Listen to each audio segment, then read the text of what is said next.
Hello, Astrid.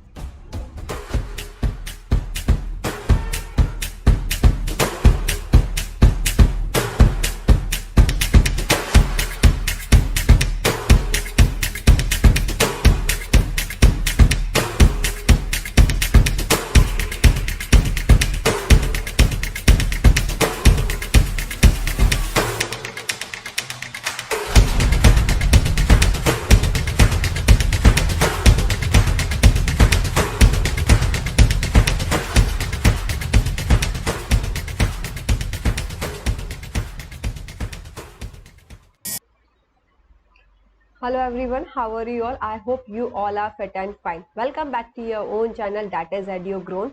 This is Richa Sharma, your social science educator. आपने हमारा promo video तो देख लिया होगा बच्चा और आपको समझ में आ गया होगा कि हम आपके लिए कुछ तो नया लेके आए, राइट?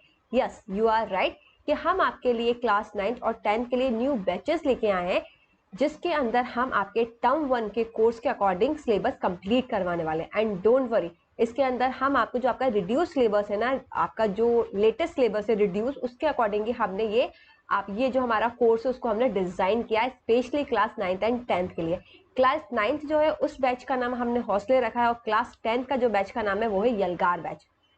ओके बच्चा, और हम क्या करेंगे, आपको हमने इस टाइप की स्ट्रेटेजी बनाई है आपके लिए कि हम हर एक चैप्टर के 2 वीडियो बनाएंगे जिसके अंदर फर्स्ट वीडियो जो होगा हमारा वो आपका 1 शॉट वीडियो का एक्सप्लेनेशन होगा, चैप्टर का फुल्ली एक्सप्लेनेशन हम एक वीडियो के अंदर देंगे। एंड सेकंड वाला जो वीडियो होगा वो आपके कुछ देर बाद ही आपको आ जाएगा और उसके अंदर हम आपको क्या बताएंगे, हम उसके अंदर आपको एमसीक्यूज करवाएंगे, तो जिसके कारण आपको एक तो पूरा एक्सप्लेनेशन मिल जाएगा चैप्टर का, साथ के साथ में जो आपके टर्म 1 होने वाले हैं आपके एमसीक्यूज के फॉर्म में वो भी आपकी चीजें हो जाएंगी। ओके बच्चा, so are you ready? I hope आप लोग भी बहुत एक्साइटेड होंगे हमारे कोर्स को लेके। और ये जो कोर्स है, एक चीज और मैं आपको बताना चाहूंगी, ये जो कोर्स है ना आपका बच्चा, वो सिर्फ सोशल साइंस के लिए नहीं है, वो आपका science, maths and social science तीनों के लिए आपका डिजाइन किया गया है। साथ के साथ में जो आपके हिंदी, इंग्लिश और कंप्यूटर जो सब्जेक्ट्स हैं उसके भी कोर्स आपको, उसके भी वीडियो आपको हमारे यूट्यूब चैनल पे मिल जाएगी। इन शॉर्ट हम बोल सकते हैं कि आपको एक ही यूट्यूब चैनल पे आपको सारे आपके सब्जेक्ट जो है, सारा आपका जो पैकेज है वो आपको मिल जाएगा, वो भी फ्री ऑफ कॉस्ट। ये तो हो गई बच्चा आपके हमारे यूट्यूब चैनल की बात। अब मैं हमारी वेबसाइट के बारे में बता देती हूँ। हमारी वेबसाइट भी एडियोग्रोन करके, अब उसको आपको क्या करना है, उसमें हमने फ्री एज वेल एज कुछ चार्जेबल कंटेंट रखे हैं। ओके, और जो चार्जेबल कंटेंट है ना बच्चा, उसका जो हमने कॉस्ट रखा है ना वो भी बहुत कम रखा है। किसी का 20 है, किसी का 30 है, किसी का 40 है, इस टाइप के हमने कंटेंट को चार्ज किया है। तो आप चाहें तो उसको परचेज कर सकते हैं, और अगर आप उसको परचेज नहीं भी करना चाह रहे हैं तो कोई बात नहीं, आपको एक छोटा सा काम करना पड़ेगा। पूछिए वो क्या करना पड़ेगा? आपको सबसे पहले हमारी वीडियो देखनी पड़ेगी। वीडियो देखने के बाद उसी के डिस्क्रिप्शन बॉक्स में आप जब जाएंगे तो आपको एक लिंक मिलेगा, आप उस पर इनरोल कर लीजिएगा। एंड देन उसका कोई भी चार्ज नहीं है, डोंट वरी। और उसको इनरोल करने के बाद आपको क्या करना है, आपको एक टेस्ट देना है, ठीक है? एक क्विज होगा आपका, उसके अंदर आपको 10 क्वेश्चन दिए रहेंगे, आपको वो करना है और उसके बाद आपको एक सर्टिफिकेट मिलेगा। वो सर्टिफिकेट आपको हमारे साथ शेयर करना है। कहाँ कहाँ शेयर करना है आपको? एक तो इंस्टाग्राम एंड एफबी पे शेयर करना है with the help of #edugrown.in पे, और साथ के साथ में आप हमें मेल भी कर सकते हैं support@edugrown.in पे। ओके बच्चा, तो आप लोग रेडी हो हमारे साथ? आई नो आप लोग भी रेडी हो गए। सो स्टार्ट करते हैं हमारा आज का वीडियो को, जिसके अंदर मैं आपका ज्योग्राफी का चैप्टर नंबर 1 का एमसीक्यूज लेके आई हूँ। ओके, इसके पहले वाले वीडियो में आई नो आपने हमारा वीडियो देख ही लिया होगा, जिसके अंदर मैंने आपको इसका जो आपका चैप्टर नंबर 1 है डेवलपमेंट एंड रिसोर्सेज का, उसका पूरा एक्सप्लेनेशन दिया है 1 शॉर्ट वीडियो के अंदर। एंड आई होप आपको वो समझ में भी आया होगा, राइट? अब इस वाले वीडियो के अंदर मैं आपको एमसीक्यूज देने वाली हूँ। आपको क्या करना है बच्चा, मेरे साथ साथ मैं आपको क्वेश्चन दूंगी और आपको मुझे कमेंट में उसके आंसर्स बताते जाना है। एंड देन लास्ट में हम चेक करेंगे कि कितने बच्चों ने कितने आंसर सही दिए। ओके, और जितने आंसर सही देंगे और जो सबसे ज्यादा आंसर देगा उसके जो टॉप 5 जो आपके स्टूडेंट है उनके नाम को हम हमारे एफबी, इंस्टाग्राम और जो हमारा यूट्यूब चैनल है सब जगह हम क्या करेंगे, डिस्प्ले करेंगे। सो स्टार्ट करें हमारे आज के सेशन को। बट एक चीज तो मैं भूल ही गई, आपको पता ही है, जब मैं सेशन स्टार्ट करने से पहले एक मैं आपसे रिक्वेस्ट करती हूँ। वो रिक्वेस्ट क्या है, कुछ याद आया?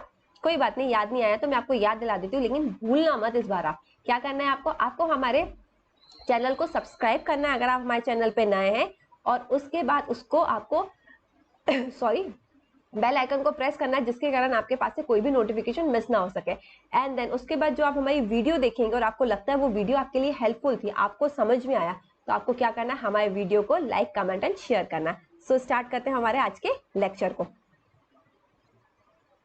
सो बच्चा party, welcome to the social science class. Now as you know that ये ज्योग्राफी का क्लास 10th का टर्म 1 के अकॉर्डिंग हमने चैप्टर 1 के एमसीक्यूज लेके आए, जिसके अंदर मैं आपको 25 एमसीक्यूज प्रोवाइड करवा रही हूँ। विथ एक्सप्लेनेशन रहेगा ये वीडियो आपका, डोंट वरी। सो ये फर्स्ट क्वेश्चन आपकी स्क्रीन पे, that is which are the main factors that determine creation of a resources. आपको क्या बताना है बच्चा, आपको बताना है कि कौन से इसमें से क्या है आपके, which are the main factors, कौन से मेन फैक्टर्स हैं आपके जो क्या बताते हैं, जो डिटरमाइन करते हैं आपके क्रिएशन ऑफ अ रिसोर्स को। ओके, ऑप्शन आपके सामने ये है। First is nature and technology, second one is nature and human being, third one is nature human being and technology, और आपका लास्ट ऑप्शन है technology and human being. Now tell me that which is the correct answer among these option. Okay, तो आपको सिर्फ ये बताना है कि वो कौन से फैक्टर है जो कि क्रिएशन ऑफ रिसोर्स को क्या करते हैं, डिटरमाइन करते हैं। ओके, तो आप वीडियो को पोस्ट करके क्या कर सकते हैं, आप मुझे कमेंट में रिप्लाई दे सकते हैं, एंड देन फिर हम लास्ट में चेक करेंगे कि किसने कितने आंसर सही दिए। आपको पूरा आंसर लिखने की जरूरत नहीं है बच्चा, आप ए बी सी डी में से जो भी ऑप्शन आपको सही लगता है आप सिर्फ उसको कमेंट कीजिए। ओके, सो जब तक मैं आपको इसका आंसर बताती हूँ, इसका आंसर है सी। ओके, वो क्या है, वो nature, human being and technology. जैसे कि मैंने आपको वन शॉट वीडियो के अंदर बताया ही था कि कैसे नेचर, ह्यूमन बीइंग और टेक्नोलॉजी कैसे इंटरकनेक्टेड रहते हैं एक दूसरे से, या फिर हम बोल सकते हैं नेचर और टेक्नोलॉजी के बीच में जो मेन रोल प्ले करता है वो कौन करता है, ह्यूमन बीइंग करता है आपका। Okay, now your second question is, under which of the following type of resource can solar energy be categorized? Okay, क्या बोला जा रहा है, जो आपकी सोलर एनर्जी है ना वो कौन सी कैटेगरी के अंदर आता है। एज यू नो दैट हमने देखा था जो हमारे रिसोर्सेज है वो आपके क्या है, 4 मेजर कैटेगरी में क्या किए गए, डिवाइड किए गए। ओके, तो आपको ये बताना है उस कैटेगरी में से वो कौन सी कैटेगरी के अंदर आता है। आपके ऑप्शन है फ्लो रिसोर्स, सेकेंड है आपका human made resource, third one is non cyclable resource, और डी है आपका एग्जॉस्टेबल रिसोर्स। ओके, तो आपको नाम से ही समझ में आ रहा होगा सोलर एनर्जी कैसी होती है, कि सोलर एनर्जी को ह्यूमन मेड रिसोर्स है क्या, इंसान ने बनाया है क्या, या फिर जो सोलर एनर्जी उसको हम रिसाइकिल नहीं कर सकते, या फिर जो सोलर एनर्जी है वो एग्जॉस्टेबल रिसोर्सेज है, या फिर वो फ्लो रिसोर्स है। तो आपको ऑप्शन से ही समझ में आ रहा होगा कि वो कौन सा है। जल्दी से आप मुझे आंसर करके बताइए जब तक मैं आपको यहां आंसर देती हूँ। इसका आंसर है ए, दैट इज सॉरी, इसका आंसर है सी, नॉन रिसाइकेबल रिसोर्स। ये कैसा है आपका, ये आपका नॉन रिसाइकेबल रिसोर्सेज है। ओके बच्चा, सो इसका आंसर क्या हो गया आपका, कि जो सोलर एनर्जी वो कौन सी कैटेगरी में आता है, वो नॉन रिसाइकेबल रिसोर्सेज की कैटेगरी में आता है। Okay, now your third question is, What is necessary for sustained quality of life and global peace? हमें मतलब किस चीज की जरूरत है क्वालिटी को सस्टेन करने के लिए और ग्लोबल पीस के लिए। ऑप्शन आपके सामने है, स्टॉपिंग यूज ऑफ रिसोर्सेज, हमें रिसोर्सेज का यूज करना बंद कर देना चाहिए, या फिर हमें सेविंग रिसोर्सेज फॉर फ्यूचर, हमें फ्यूचर के लिए रिसोर्सेज बचा के रखने चाहिए, या फिर एक्सप्लॉइटेशन ऑफ रिसोर्सेज, हमें रिसोर्सेज का एक्सप्लॉइट करना चाहिए, या फिर इक्विटेबल डिस्ट्रीब्यूशन ऑफ रिसोर्सेज, हमें रिसोर्सेज को मतलब बोलना चाहिए एक तरह से जो डिस्ट्रीब्यूशन है वो कैसा करना चाहिए, उसका इक्विटेबल करना चाहिए। तो now tell me which is the correct answer of this question. ठीक है, आपको ये बताना है इसमें से कौन सा करेक्ट आंसर है इस क्वेश्चन का आपका। ओके, सो आप मुझे कमेंट कीजिए, मैं आपको यहां बताती हूँ कि क्या आपका करेक्ट आंसर है, वो क्या होगा आपका डी।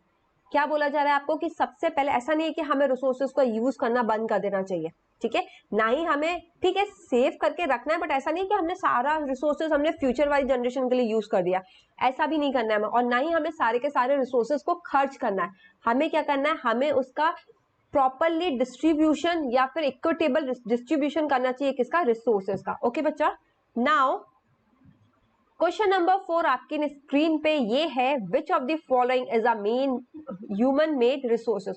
आपको बताना है, जो मैं आपको ऑप्शन देने वाली हूँ उसमें से कौन सा आपका ह्यूमन मेड रिसोर्सेज की कैटेगरी में आता है। Option are petroleum, second one is forest, third option is machines and fourth option is land. ठीक है, now tell me that which is the human made resource. Okay, आपको बताना है कौन सा ह्यूमन मेड रिसोर्सेज है। जो भी मैंने आपके ऑप्शन दिए उसमें से ए बी सी डी क्या है आपका, जल्दी से मुझे कमेंट करके बताओ। जब तक मैं आपको यहाँ आंसर देती हूँ, आंसर इज सी। क्या है आपका, जो मशीन है वो इंसान ने बनाई है बच्चा। ठीक है, मशीन किसने बनाई है, वो ह्यूमन ने बनाई है। तो मशीन क्या है आपका, ह्यूमन मेड रिसोर्स कहलाता है, या फिर हम मेन मेड रिसोर्स भी इसको बोल सकते हैं। Your next question is the oceanic resources beyond 200 km of the exclusive economic zone can be termed as which of the following type of resources। okay, आपको ये बताना है आपका जो EEZ है। ठीक है, आपका EEZ का अगर आपसे फुल फॉर्म पूछा जाता है तो वो क्या है बच्चा, एक्सक्लूसिव इकोनॉमिक जोन। ठीक है, तो ये पूछा जा रहा है आपसे कि जो ओशियन रिसोर्सेज है जो कि बियॉन्ड 200 किलोमीटर जो कि आपका एक्सक्लूसिव इकोनॉमिक जोन है उसके बाद आता है, उसको हम किस टाइप का रिसोर्स बोलते हैं। ऑप्शन आर, जिसमें कि आपका फर्स्ट ऑप्शन है इंडिविजुअल रिसोर्स बोलेंगे हम उसे, या कम्युनिटी ओन्ड रिसोर्स बोलेंगे, या फिर नेशनल रिसोर्स बोलेंगे, या फिर इंटरनेशनल रिसोर्स बोलेंगे। आपको याद होगा हमने 4 कैटेगरी पढ़ी थी आपके रिसोर्सेज की। उन 4 कैटेगरी की जो मेजर कैटेगरी थी उसके ये सब क्या बोल रहे थे, सब कैटेगरी है। तो आप जल्दी से सोच के बताइए कि ये वाला जो आपका क्वेश्चन है, जो ये बोला जा रहा है, जो ओशियनिक रिसोर्सेज होते हैं जो कि बियॉन्ड 200 किलोमीटर के इधर आते हैं एक्सक्लूसिव इकोनॉमिक जोन के, तो उसको हम क्या बोलते हैं। इन चारों ऑप्शन में से कौन सा आपका आंसर सही है, आप मुझे कमेंट कीजिए जब तक मैं आपको उसका आंसर यहाँ देती हूँ। That is your D international resources. Okay, क्योंकि यहाँ बेटा बियॉन्ड बोला, ध्यान रखना आपका बियॉन्ड 200 किलोमीटर की बात कर रहे हैं तो वो आपका क्या कहलाएगा, इंटरनेशनल रिसोर्स कहलाता है। Okay, now your next question is what was the main contribution of the Brunt land commission report 1987। जो आपकी कमीशन रिपोर्ट आई थी उसने क्या कंट्रीब्यूशन किया था, हमें उसके बारे में बताना है। आपके ऑप्शन ये है स्क्रीन पे, sustainable development as means for resource conservation. ये जो आपकी रिपोर्ट थी, कमीशन रिपोर्ट थी, वो क्या बोलना चाह रही थी। ठीक है, उसका मेन कंट्रीब्यूशन क्या था, उसमें से आपका फर्स्ट ऑप्शन क्या है, सस्टेनेबल डेवलपमेंट। सस्टेनेबल डेवलपमेंट का मीनिंग होता है रिसोर्स कंजर्वेशन, या फिर advocated resource conservation for this first time. जो रिसोर्स कंजर्वेशन की बात की गई थी वो फर्स्ट टाइम की गई थी, एडवोकेट किया गया था उसे। प्रेजेंट गार्डियन फिलोसफी, इसके अंदर हमने गांधी की फिलोसफी के बारे में बताया गया है, या फिर all of the above. Now tell me which is the correct answer. मैं आपका वेट कर रही हूँ, आप मुझे क्या करके बताओगे, कमेंट करके बताओगे। ओके, जब तक मैं आपको यहाँ आंसर देती हूँ। तो इसका आंसर है ए। ये जो आपकी रिपोर्ट आई थी उसने क्या बोला था, सस्टेनेबल डेवलपमेंट का मतलब होता है रिसोर्स कंजर्वेशन। ओके बच्चा, now your next question is what is land use for grazing cattle and livestock known as. वो जमीन जो कि आपकी ग्रेजिंग और लाइव स्टॉक के लिए यूज की जाती है उसको हम क्या बोलते हैं, हम उसको फॉरेस्ट बोलते हैं, या फिर बैरन लैंड बोलते हैं, या पेस्चर लैंड बोलते हैं, या फिर फॉलो लैंड बोलते हैं। नाउ टेल मी, इसमें से वो कौन सी जमीन है जिसके अंदर क्या किया जाता है, ग्रेजिंग और लाइफ स्टॉक किया जाता है, उसको स्पेशली हम किस कैटेगरी के अंदर लेते हैं, आपको मुझे ये बताना है। ऑप्शन आपके स्क्रीन पे आपके सामने, आपको करेक्ट आंसर देना है। ओके, जब तक मैं आपको ये आंसर बताती हूँ, उसका आंसर है सी, वो क्या है आपका, pasture land. Okay, now your next question is which of the following is the root cause of the resource depletion at global level according to Gandhi ji. ठीक है, अब इनका पूछना यह है कि गांधी जी के अकॉर्डिंग जो हमारा बोलना चाहिए एक तरह का रिसोर्स का डिप्लीशन हो रहा है ग्लोबल लेवल पे, उसका मेन रीजन रूट कॉज जो है वो क्या है बच्चा। ऑप्शन आर फर्स्ट जो है आपका वो क्या है, कंजर्वेशन ऑफ रिसोर्सेज, क्योंकि हम रिसोर्स को कंजर्व करके रख रहे हैं, वो एक रीजन है क्या, how it is possible. Second है use of resources. Third one is greedy and selfie individual and exploitative nature of modern technology. और आपका डी है backward technology. Now tell me, जो कि इतना ज्यादा आजकल रिसोर्सेज का डिप्लीशन हो रहा है आपका ग्लोबल लेवल पे, उसका मेन कॉज क्या है अकॉर्डिंग टू गांधी जी, कि हम उसको बचा के रख रहे हैं ये है, या फिर हम रिसोर्सेज का यूज कर रहे हैं, यार ये रीजन है, या फिर जो हमारी टेक्नोलॉजी वो बहुत ही ज्यादा बैकवर्ड है, या फिर जो ह्यूमन बीइंग है वो बहुत ज्यादा उसका जो नेचर है वो सेल्फिश और ग्रीडी है। ठीक है, जो उसकी ग्रीड है वो कभी खत्म ही नहीं होती है, और नई नई टेक्नोलॉजी और आ गई है, मॉडर्न टेक्नोलॉजी आ गई है, तो जिसके कारण रिसोर्सेज का क्या हो रहा है, डिप्लीशन हो रहा है। Now tell me which is the correct answer. जब तक मैं आपको बताती हूँ इसका जो है आपका आंसर करेक्ट कौन सा है, सी। कौन सा करेक्ट आंसर है इसका, आपका C1। ओके बच्चा, now your next question is What is arrangement of soil in different layer और horizon known as। ठीक है, जो अरेंजमेंट है आपके सॉइल की डिफरेंट डिफरेंट लेयर्स की, या फिर जो हॉरिजॉन है उसको हम क्या बोलते हैं, सॉइल कंपोजिशन बोलते हैं, सॉइल इरोजन बोलते हैं, सॉइल प्रोफाइल बोलते हैं, या फिर सॉइल टेक्सचर बोलते हैं। नाउ टेल मी, जो भी आपका अरेंजमेंट होता है सॉइल का डिफरेंट लेयर का, उसको हम क्या बोलते हैं, इन चारों में से आपका करेक्ट आंसर कौन सा है, आप मुझे कमेंट करके बताइए। ठीक है, नाउ इसका जो करेक्ट आंसर है वो क्या आपका सॉइल प्रोफाइल। ठीक है, जो भी आपका डिफरेंट अरेंजमेंट दिया गया है सॉइल का, उसको हम क्या बोलते हैं, सॉइल प्रोफाइल बोलते हैं। Okay, now your next question is Which one of the following soil is ideal for growing cotton। अब आपको ये बताना है कॉटन को ग्रो करने के लिए सबसे अच्छी कंडीशन कौन सी सॉइल की मानी जाती है। ऑप्शन आर, फर्स्ट है regur soil, second option is lateral soil, third one is desert soil, या फिर आपका एक और ऑप्शन है mountainous soil. Now tell me, cotton को ग्रो करने के लिए सबसे अच्छी सॉइल कौन सी मानी जाती है। अब ये मत बोल देना बच्चे कि ब्लैक सॉइल मैम सबसे अच्छी होती है। आई एग्री, ब्लैक सॉइल सबसे अच्छी होती है, बट वो तो ऑप्शन में नहीं है ना, तो फिर आप क्या टिक करोगे, तो जो ऑप्शन में उसमें से आपको करेक्ट आंसर देना है। ओके, सो इसका आंसर जो है वो है ए, रेगुल सॉइल, क्योंकि जो रेगुल सॉइल है वो ही ब्लैक सॉइल कहलाती है। ओके, ये ब्लैक सॉइल का दूसरा नाम है आपका। Okay, now your next question is Which of the following method will not help in soil conservation। Soil conservation के मतलब सॉइल कंजर्वेशन के लिए इसमें से ऐसा कौन सा मेथड है जो कि हेल्पफुल नहीं है, या जो सॉइल कंजर्वेशन करने में हेल्प नहीं करता। ध्यान रखना बच्चा, यहाँ क्या लिखा है, नॉट। ठीक है, तो कंफ्यूज मत हो जाना, क्वेश्चन अच्छे से पढ़ना एंड देन आंसर देना। ओके, ऑप्शन आपके स्क्रीन के सामने ये है, counter ploughing, second one is strip cropping, third one is creating shelter belts, और ploughing up and down the slopes. Now अब आपको ये बताना है कौन सा जो है वो जो सॉइल कंजर्वेशन करने में हेल्प नहीं करता है। आपको याद होगा हमने सॉइल कंजर्वेशन के 4 मेथड्स पढ़े थे, तो अगर आपको वो याद है तो इसका आंसर आप इजिली दे सकते हैं। ओके, सो इसका आंसर क्या है, इसका आंसर है D, that is ploughing up and down the slopes. ऐसा करका मतलब ये इस नाम का ploughing up and down the slopes करके जो नाम है, ऐसा कोई आपका सॉइल कंजर्वेशन का मेथड होता ही नहीं है, इसलिए D is the correct answer. Okay, your question number 12 is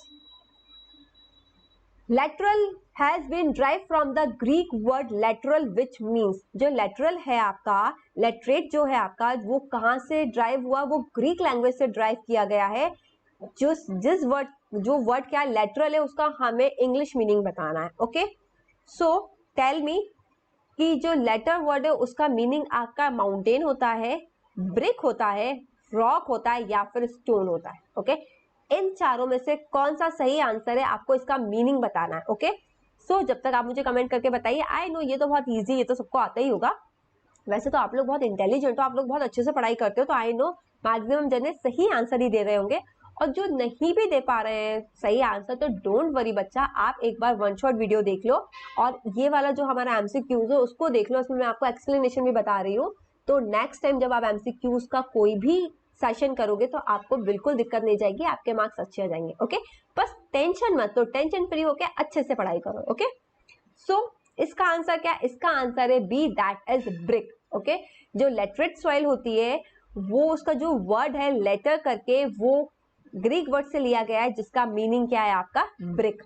okay, now your next question is in which of the following state is overgrazing responsible for land degradation? Okay, आपको ये बताना है इसमें से वो कौन सा स्टेट है जो कि रिस्पॉन्सिबल है किसके लिए? लैंड डिग्रेडेशन के लिए। और वो भी क्यों? क्योंकि वो वहां ओवरग्रेजिंग करवाता है। ठीक है, ओवरग्रेजिंग के कारण कौन सा स्टेट है जो कि रिस्पॉन्सिबल है आपका किसके लिए? लैंड डिग्रेडेशन के लिए। आपके सामने ऑप्शन ये रहे, first option is Jharkhand and Orissa, second is Madhya Pradesh and Rajasthan, third is Punjab and Haryana, and your last option is Kerala and Tamil Nadu. Now tell me which is the correct answer. आप मुझे comment करो, मैं आपको यहाँ देती हूँ, that is B, Madhya Pradesh and Rajasthan. Okay, यहाँ की जो जमीनें हैं, यहाँ की जो लैंड है वो डिग्रेड हो रही है, उसका एक सबसे बड़ा जो रीजन है वो क्या है? ओवरग्रेजिंग। ओके बच्चा, now your next question is when running water cut through clay soil and make deep channel they lead to। अब भैया पानी बहा जा रहा है और वो बहुत स्पीड से जाता है, क्ले सॉइल है और उसमें से वो क्या करता है? वो कट होके एक डीप चैनल बना देता है। ठीक है, तो उसको हम क्या बोलते हैं? कुछ याद आया? हमने सॉइल इरोजन के अंदर पढ़ा था, याद आया तो जल्दी से मुझे बताओ। बिना ऑप्शन के बता सकते हो तो बिना ऑप्शन के बताओ, और बिना ऑप्शन के नहीं बता सकते तो कोई बात नहीं, मैं आपको ऑप्शन प्रोवाइड कर रही हूँ। फर्स्ट इज गली erosion, second one is sheet erosion, third is deforestation and last one is afforestation। ठीक है, तो आपको ये बताना है कि ये जो है उसका आंसर क्या है, कि जो पानी आपका फ्लो होता है एंड देन वो क्ले सॉइल के अंदर और वो कट करके एक डीप चैनल बना लेता है, तो हम उसको क्या बोलते हैं? आप मुझे कमेंट करके बताइए, जब तक मैं आपको यहाँ आंसर देती हूँ। दैट इज ए, गली इरोजन। उसको क्या बोलते हैं? हम ए बोलते हैं, गली इरोजन। ओके बच्चा, now your next question is which of the following region in India possesses rich reserve of mineral and fossil fuel। ठीक है, इसमें से आपका which of the following region in India, इसमें से कौन सा रीजन है इंडिया का जो कि जिसके अंदर सबसे ज्यादा बोलना चाहिए एक तरह से मिनरल और फॉसिल फ्यूल मिलता है। ठीक है, तो आपको उस रीजन का नाम बताना है जहां सबसे ज्यादा आपका मिनरल एंड फॉसिल फ्यूल पाए जाते हैं या मिलते हैं। Option are, first one is plain, mountains, desert और वेट। एक का मैंने इसमें गलत आपका ऑप्शन दे दिया,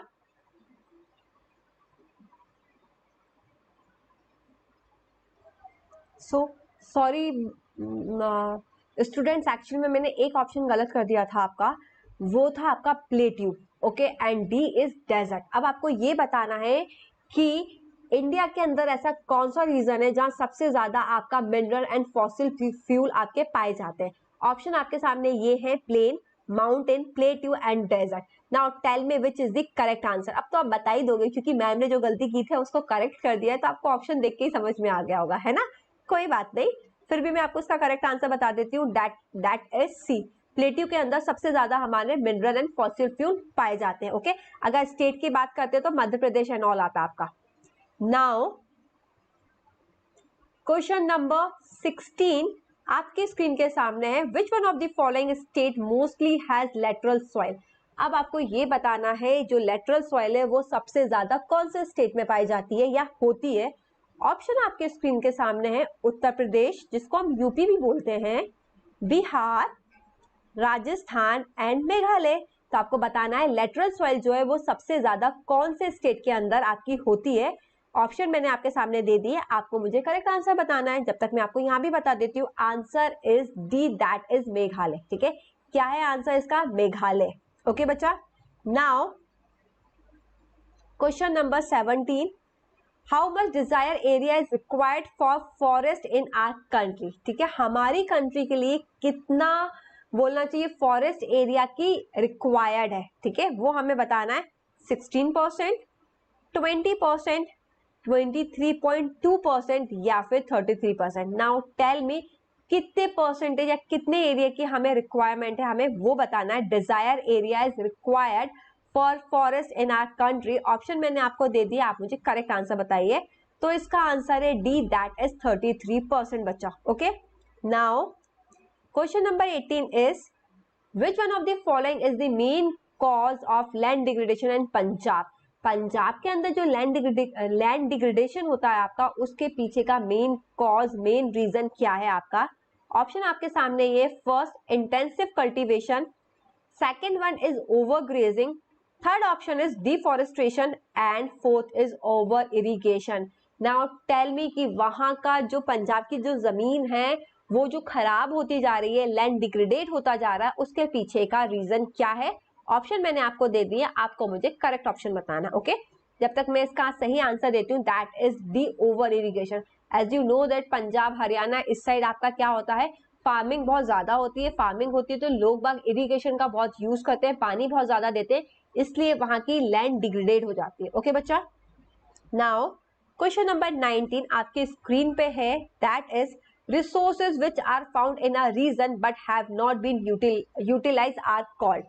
आपको अब उस रिसोर्स की डेफिनेशन के बारे में बताना है जो रिसोर्स उस रीजन के अंदर होता तो है लेकिन वो यूटिलाइज नहीं किया गया अभी तक। ठीक है, तो resources which are found in the region, ठीक है, हमने उसको उस एरिया के अंदर क्या है, वो रीजन के अंदर वो रिसोर्स है तो, लेकिन अभी तक हमने उसका क्या नहीं किया, यूटिलाइज नहीं किया है। ओके, ऑप्शन आर, जिसमें कि फर्स्ट ऑप्शन है develop resource, second is stock, third one is international resource and fourth one is potential resource. Now tell me which is the correct answer. Okay, so correct answer is D, that is potential resource. ये कौन सा resource कहलाता है आपका, ये potential resources की definition कहलाती है। Okay, question next question is soil formed by intense leaching is. जो सॉइल फॉर्म होती है इंटेंस लीचिंग से, उसको हम क्या बोलते हैं, एलोवियल सॉइल बोलते हैं, रेड सॉइल बोलते हैं, लेटरेट सॉइल बोलते हैं, या फिर हम डेजर्ट सॉइल बोलते हैं। Now tell me which is the correct answer among these. So इसका सही आंसर है C, that is called laterite soil. Okay बच्चा, नाउ योर नेक्स्ट क्वेश्चन जो कि आपके स्क्रीन पे है, that is which one of the following is not a renewable resources। मैं आपको यहाँ कुछ ऑप्शन या कुछ एग्जांपल देने वाली हूँ जिसमें से आपको बताना है कि कौन सा रिन्यूएबल रिसोर्सेज नहीं है। बच्चा यहाँ क्या लिखा है, नॉट लिखा है, इसलिए कंफ्यूज मत होना। कौन सा रिन्यूएबल रिसोर्सेज नहीं है उसके बारे में बताना है। ऑप्शन आपके स्क्रीन के सामने ये है, solar energy, wind energy, forest या फिर फॉसिल फ्यूल। तो आप मुझे बताओ इसमें से कौन से रिसोर्सेज है जो कि नॉन रिन्यूएबल या फिर रिन्यूएबल के अंदर नहीं आते हैं। Option is D, that is fossil fuel, क्योंकि फॉसिल फ्यूल आपका रिन्यूएबल रिसोर्सेज नहीं कहलाता है, वो नॉन रिन्यूएबल कहलाता है। ठीक है, क्योंकि उसको बनने में बहुत ज्यादा टाइम लगता है, इसको हम इसलिए हम उसको नॉन रिन्यूएबल बोलते हैं। कुछ याद आया, याद तो आ ही गया होगा आपको। Next question is which one of the following is not are biotic resources. अब आपको बताना है इसमें से कौन सा वो रिसोर्सेज है जिसको हम बायोटिक रिसोर्स नहीं बोलते हैं, मतलब कि ए बायोटिक रिसोर्स बोलते हैं जिसको हम। ऑप्शन है flora and fauna, as you know that flora and fauna आपका क्या होता है, बायोटिक रिसोर्स होता है। B is rock, C option जो है वो आपका वो क्या है, फिशरीज, डी है livestock. Now tell me इसमें से कौन सा वो ऑप्शन है जिसके अंदर बायो मतलब की लाइफ नहीं होती है। अब तो इजी हो गया ना आपको बताना, मैंने आपको हिंट दे ही दिया कि ऐसी कौन सी चीज है जिसके अंदर लाइफ नहीं होती है, तो अब तो आप मुझे करेक्ट आंसर दे सकते हो, राइट। सो इसका करेक्ट आंसर है आपका B, that is rock. Rock जो होता है ना उसके अंदर लाइफ नहीं होती है बच्चा, है ना। बोलोगे मैम ये तो हमें पता था, इसमें कौन सी कहीं नई बात है। आई नो आपको पता था। Now question number 23, there is enough for everybody needs and not for anybody greed, who among the following has given the above statement। ये स्टेटमेंट आपको बताना है, ये स्टेटमेंट किसने दिया था। क्या है स्टेटमेंट कि there is enough for everybody need, अगर आप जरूरत के हिसाब से रिसोर्सेज देखोगे तो सबके लिए हो जाएंगे, लेकिन अगर आप लालची बनोगे तो वो आपके किसी के लिए भी वो, क्योंकि लालच तो कभी किसी की फुलफिल ही नहीं होती है, इसलिए वो आपके लिए क्या बोलना चाहिए एक तरह से, वो आपके लिए इनफ नहीं होंगे।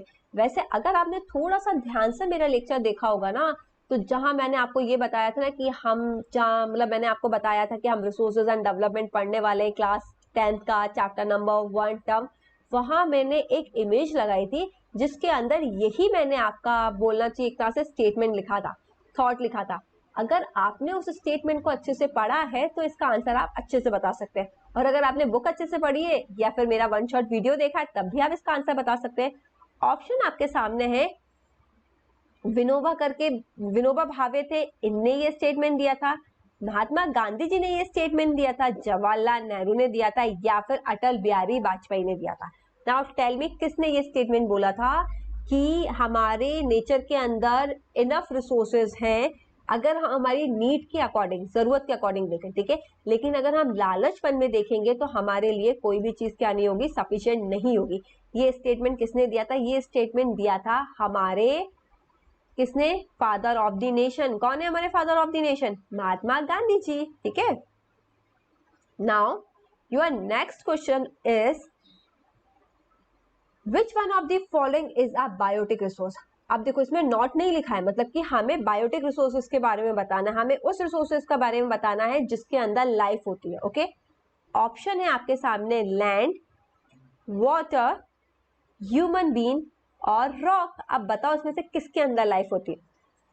तो इजी है ना, ऑब्वियसली बात है ह्यूमन बीइंग के अंदर होती है, तो इसका आंसर क्या हो जाएगा आपका? Human beings. ओके, तो सी ऑप्शन हो जाएगा। और इस सेशन का आपका लास्ट क्वेश्चन है, वो है how do human being interact with nature. जो ह्यूमन बीइंग है वो नेचर से कैसे इंटरेक्ट करता है? ऑप्शन आपके सामने है, through technology, through nurturing environmental resources, through industry और थ्रू एक्सपेरिमेंटल एडवांस। तो ये आप बताओ ह्यूमन बीइंग नेचर से कैसे इंटरेक्ट करते हैं। आई नो इसका आंसर तो आपको याद ही होगा, किससे करते हैं बेटा?